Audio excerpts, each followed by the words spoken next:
সংঘর্ষ, সড়ক অবরোধ, মিছিল আর সমাবেশের মধ্য দিয়ে সারা দেশে চলছে হেফাজতে ইসলামের ডাকা সকাল সন্ধ্যা হরতাল। ময়মনসিংহ ও চট্টগ্রামে হরতাল সমর্থকদের সাথে আওয়ামী লীগের সংঘর্ষে পুলিশ সহ আহত হয়েছে ৬০ জন। চট্টগ্রামে গুলিবিদ্ধ হয়েছে ৪ জন। ময়মনসিংহে আগুন দেয়া হয়েছে, বিএনপি কার্যালয়ে মোতায়েন করা হয়েছে বিজিবি। এদিকে হরতালে ঢাকা, চট্টগ্রাম, ঢাকা, সিলেট সহ দেশের বিভিন্ন মহাসড়ক অবরোধ করে সমাবেশ ও মিছিল করছে হেফাজতে ইসলামের নেতাকর্মীরা। ব্রাহ্মণবাড়িয়ায় আটকে আছে ঢাকা ও সিলেটগামী বেশ কয়েকটি ট্রেন।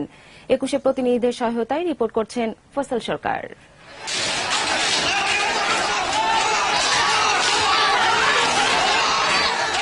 ময়মনসিংহের গাঙ্গিনায় হেফাজত ইসলামী নেতাকর্মীদের সাথে আওয়ামী লীগের সংঘর্ষে পুলিশ সহ আহত হয়েছে ৩০ জন।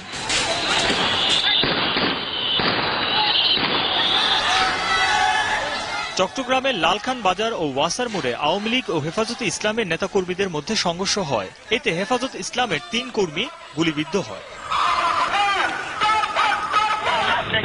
টাঙ্গাইলে হেফাজত ইসলামের নেতাকর্মীরা বঙ্গবন্ধু সেতু সড়ক অবরোধ করে রাখে। কুষ্টিয়ায় হেফাজতে ইসলামের পিকেটাররা সড়ক অবরোধের চেষ্টা করলে পুলিশ লাঠিচার্জ করে, এতে আহত হয় ৫ জন। নারায়ণগঞ্জের ডিআইটি বাণিজ্যিক এলাকায় বিক্ষোভ মিছিল করে হরতাল সমর্থনকারীরা। পরে শহরের চাষারা বিজয় স্তম্ভের সামনে জড়ো হয়ে সমাবেশ করে তারা। এদিকে কাঁচপুর ব্রিজে ঢাকা চট্টগ্রাম মহাসড়কে হরতাল সমর্থকরা সড়ক অবরোধ করে গাড়ি ভাঙচুর করে। চাঁদপুরে হেফাজতের নেতাকর্মীরা সড়ক অবরোধ করে বিক্ষোভ করে। হরতালের সমর্থনে বের করা হয় মিছিল। ভোলায় সড়ক অবরোধ করে বিক্ষোভ করে হেফাজতে ইসলামের নেতাকর্মীরা। সব রুটে যান চলাচল বন্ধ রয়েছে, খোলেনি দোকান। বিভিন্ন পয়েন্টে মোতায়েন করা হয়েছে র্যাব ও পুলিশ। ঢাকা, সিলেট ও চট্টগ্রাম সিলেট রেলপথের ব্রাহ্মণবাড়িয়ার শহর স্টেশনে আটকা পড়ে বেশ কয়েকটি ট্রেন।